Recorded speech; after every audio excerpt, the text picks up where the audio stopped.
Hello friends, welcome to Satya vlogs. ఈరోజు ఈజీగా బొబ్బట్లు ఎలా తయారు చేసుకోవాలో చూపిస్తాను, చూసేయండి. తప్పకుండా మీరు కూడా ట్రై చేయండి. మీకు నచ్చితే లైక్ చేయండి, షేర్ చేయండి, సబ్స్క్రైబ్ చేసుకోవడం మర్చిపోవద్దు.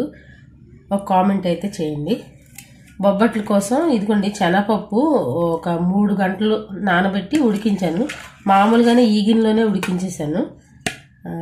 5 నిమిషాలు ఉడికిపోయిందండి. కుక్కర్ అదేం అవసరం లేదు, 5 నిమిషాలు ఉడికిపోయింది. ఇవ్వండి, దీన్ని మనం ఇందులో బెల్లం యాడ్ చేసుకుని పప్పు గుత్తి ఏదైనా ఉంటే మెత్తగా రుద్దేసుకోవచ్చు. నేనైతే మిక్సీలో వేద్దాం అనేసి తీసాను. ఒక కప్పున్నర శనగపప్పు అనుకోండి. అదే కప్పుతో ఒక కప్పు ఇంచుమించుగా బెల్లం, కొద్దిగా నెయ్యి కాల్చడానికి, బొబ్బట్లను కాల్చడానికి. తర్వాత నేను గోధుమ పిండితో చేస్తున్నాను, మైదా పిండితోనే చేసుకోవచ్చు. పిండిని చపాతీ పిండిలోకి కలిపేసి అందులో ఆయిల్ ఎక్కువ వేసి ఉంచేయాలండి. పిండి అయితే ముందు కలిపేటప్పుడు చపాతీ పిండి కలుపుతాం కదా, సాల్ట్ కొంచెం ఆయిల్లో వేసుకొని అలా కలిపాక ఆయిల్లో నానబెట్టి ఉంచేయాలి. ఒక గంట 2 గంటలు ఎంతసేపు అయినా పర్లేదు, మన టైంని బట్టి నానబెట్టి ఉంటే స్మూత్గా వస్తుంది బొబ్బట్టు. ఇది బొబ్బట్టుకి లోపల పెడతాం కదా స్టఫ్కి. ఈ మెథడ్లో మనం బూరెలు కూడా చేసుకోవచ్చు. ఈ పిండిని దీన్ని నేను మిక్సీలో వేసి మెత్తగా చేస్తాను. ఒక యాలక్కాయ వేసుకుంటున్నానండి స్మెల్ కోసం. అయితే బొబ్బట్లు కాల్చడానికి మాత్రం నెయ్యి ఉండాలి ఖచ్చితంగా. మిక్సీలో వేసాను ఒక యాలక్కాయని, బెల్లము, శనగపప్పు అయితే 2-3 గంటల ముందు నానబెట్టుకోవాలి. ఒకవేళ పొద్దున్న పూట చేసుకోవాలనుకోండి బొబ్బట్లు ముందు రోజు నైట్ నానబెట్టుకోవాలి. లేదంటే సాయంత్రం చేసుకోవాలనుకోండి పొద్దున్న నానబెట్టుకుని సరిపోద్ది. చాలా 5 నిమిషాలు ఉడికిపోద్దండి, అది మాత్రం గ్యారంటీ. కుక్కర్లో కూడా అవసరం లేదు, మామూలు గిన్నెలో ఉడికించుకొని సరిపోద్ది. యాలక్కాయ వేసేస్తున్నాను అందులో స్మెల్ కోసం. మిక్సీ పట్టేసాక ఇలా అయింది. దీంతో మనం బూరెలు కూడా చేసుకోవచ్చు. బూరెలకైతే ఇంకొంచెం గట్టిగా ఉండాలి పిండిని, అది కొద్దిగా బెల్లం కొంచెం తక్కువ వేసుకుంటాం. దీన్ని బొబ్బట్లు స్టఫ్ చేసి ఎలా చేసుకోవాలో చూపిస్తాను. చాలా ఈజీ అండి. గోధుమ పిండి కాదు, మైదా పిండి వాడుకున్నా పర్వాలేదు. నేనైతే గోధుమ పిండి వాడుతున్నాను. ఏ పిండి అయినా పర్వాలేదు, మైదా పిండి, గోధుమ పిండి. ఇప్పుడు ఎలా తయారు చేయాలో చూపిస్తాను, చూసేయండి. ఇదిగోండి, చపాతీ పిండి ముద్దలా ఉంది కదా, ఆ ముద్దను తీసుకొని ఇలాంటి ప్లేట్ కానీ లేదంటే మన చేతిలోనైనా ఇలాగా పలచగా చేసుకోవాలి. ఇలా రౌండ్గా పలచగా చేసుకొని ఆ మధ్యలోనూ ఈ పిండిని స్టఫ్ చేసుకోవాలి. మరీ రౌండ్గా రాకపోయినా ఏం పర్వాలేదు, కానీ చేస్తుంటే అవే వచ్చేస్తాయి. ట్రై చేయడం అయితే తప్పలేదు కదా. తప్పకుండా చూడండి వీడియో చివరి వరకు. మీకు నచ్చితే ఒక లైక్ అయితే ఇవ్వడం మర్చిపోవద్దు. ఫుల్ వీడియోస్కి లైక్లు తక్కువ ఉంటున్నాయి. ఇది ఇలా పెట్టేసి చక్కగా క్లోజ్ చేసేయాలి. నెయ్యితోనే కాల్చుకోవాలండి బొబ్బట్లు. ఎప్పుడు నూనె పనికిరాదు. పిండిని కలిపేసి నూనెలో నానబెట్టుకోవాలి తప్ప కాల్చడం వల్ల నెయ్యితోనే కాల్చాలి. దీన్ని బాగా బయటికి రాకుండా కవర్ చేసేయాలి. ఇంకా పలుచగా చేసుకున్నా కూడా బాగుంటుంది.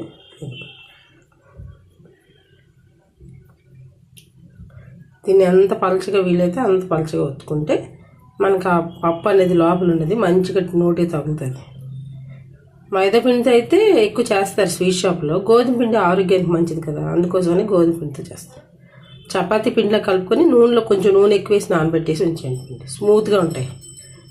చూసారా ఎలా వచ్చిందా? అరచేతి పైన కూడా చేసేవచ్చు, దానికి కొంచెం బాగా ఎక్స్పీరియన్స్ ఉండాలి.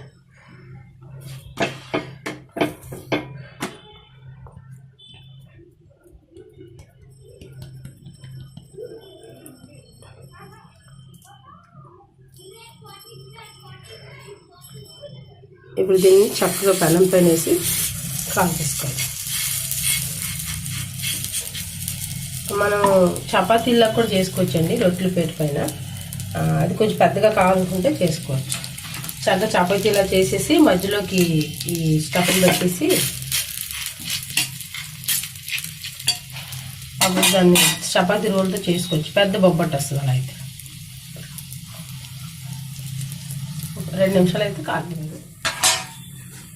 నెయ్యి వేసి కాల్చుకుంటే చాలా టేస్ట్గా ఉంటుంది, చాలా ఈజీ. మనం ఒక 1/2 కేజీ శనగపప్పు, 1/2 కేజీ పిండి సరిపోద్ది. ఎందుకంటే స్టఫ్ పలుచగా చేసుకుంటేనే టేస్ట్ బాగుంటుంది. తప్పకుండా ట్రై చేయండి. ఈసారి ఇంకొంచెం పెద్దది చేస్తున్నాను. కొంచెం పెద్దది చేశాను. ఇప్పుడు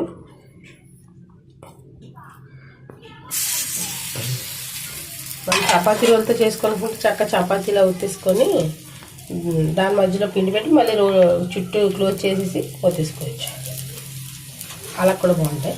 కానీ పిండి నూనెలో ఎక్కువసేపు ఉంచాలంటే చపాతీ పిండిని కొద్ది నూనె వేసి, ఇదిగోండి నూనె కనిపిస్తుందా, నూనె ఇలా నూనెలో ఉంటే స్మూత్గా ఉంటుంది లేయర్ అనేది. సిమ్లో కాల్చుకోవాలి.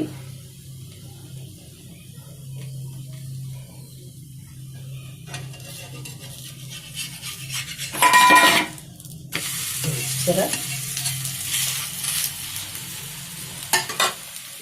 చాలా బాగుంటుంది టేస్ట్గా. తప్పకుండా ట్రై చేయండి. మరి బెల్లం అది ఎక్కువ వేసేసుకోకండి, మరి తీయ కావాలంటే తప్ప ఎక్కువ వేసి.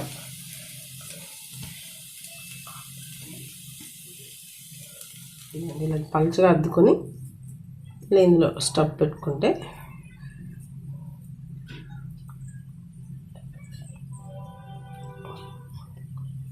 ఇలా దగ్గరికి క్లోజ్ చేసుకోవాలి. క్లోజ్ చేశాక ఎంత పలుచగా వీలైతే అంత పలుచగా దీన్ని అద్దుకోండి.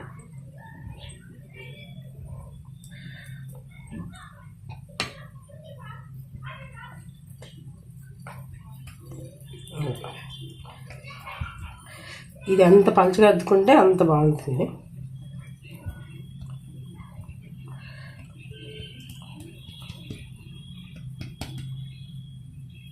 జాగ్రత్తగా అద్దుకోవాలి, కొంచెం చిరిగిపోతుంటుంది. ఏం అవ్వదు చిరిగిపోయినా, కానీ జాగ్రత్తగా అద్దుకుంటే బాగుంటుంది, రౌండ్గా వస్తుంది.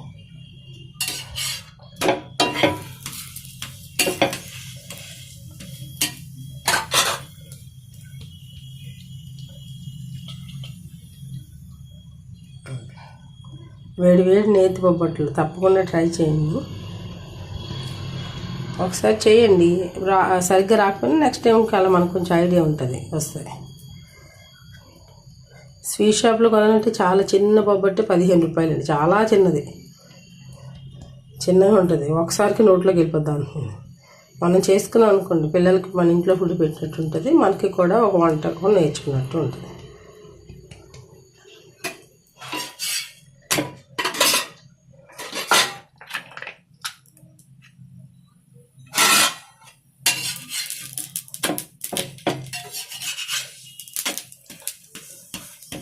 ఊర్ల కంటే బొబ్బట్లే టేస్ట్గా ఉంటాయి, తప్పకుండా ట్రై చేయండి.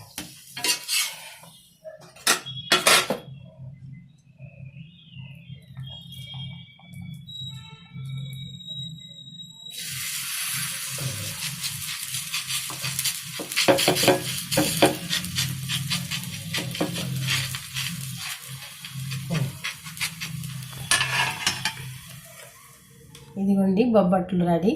మన చేతితో చేసిన బొబ్బట్లు మనం దేవుడికి పెట్టుకుంటే మాదొక ఆనందం. తర్వాత ఇంట్లో ఫుడ్ హెల్తీ కూడా. తప్పకుండా ట్రై చేయండి. మీకు నచ్చితే తప్పకుండా లైక్ చేయండి. వీడియో అయితే చివరి వరకు చూడండి. ఇంకా వీళ్ళు ఎవరికైనా ఇంకా బాగా చేయడం వచ్చంటే కూడా తప్పకుండా కామెంట్ సెక్షన్లో చెప్పండి.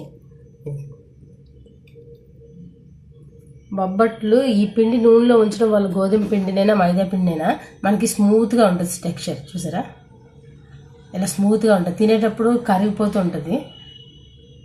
ఇంకా పలచగా కూడా చేసుకోవచ్చు, కానీ పలచగా చేసుకుంటే బయట షాప్లో కొన్నట్టే ఉంటాయి, మన ఇంట్లో చేసినట్టు ఉండవు కదా. అందుకోసమని కొంచెం థిక్గానే నేను చేశాను. తప్పకుండా ఈ వీడియోకి అయితే మంచి లైక్స్ వస్తాయని కోరుకుంటున్నాను. Thank you for watching.